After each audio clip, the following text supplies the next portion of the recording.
सगळ्यात पहिले तुम्हाला भोगीच्या खूप खूप शुभेच्छा. तर आजची अंघोळ तिळाची असते. मग अंघोळ केली आणि मस्तपैकी देवपूजेला लागले. तर देवपूजेसाठी जी फुलं पाहिजे होती ती मी गार्डनमध्ये आणायला गेले होते आणि गार्डनमध्ये असली भारी फुलं दिसत होती ना, हे फुलं बघून सगळ्यात भारी वाटतं. कारण सकाळ सकाळ एवढी फ्रेश फुलं बघणं हे नशीबच.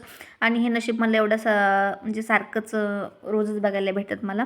आणि मग मी काही फुलं तोडली आणि घरात आले आणि देवपूजेसाठी. तर देवपूजा करून घेतली, सगळी तुळशीला पाणी घातलं, देवपूजा केली, झाडझूड करून घेतल्यानंतर स्वयंपाकाला लागायची तयार होते. तर स्वयंपाकाला मी रात्रीच भाजीची आज मिक्स भाजी करतात की खेंगाट म्हणतात ते आमच्या साईडला, ते करून मस्त तयारी करून ठेवली होती. आणि मग आम्ही दोघांना चहा घेतला.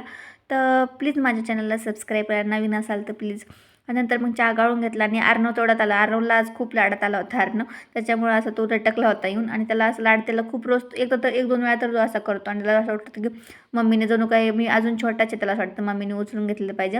असं सगळ्यांची मुलं काही काही असतात. आणि नंतर त्याला म्हणलं मला गाजराचा हलवा करायचा आहे, तर मग त्याला गाजराचा हलवा करून दिला. मी तुला शाळेत न्यायचा होता आणि त्यांनी थोडीशी मदत केली. मग भेटू पुन्हा, तोपर्यंत बाय बाय.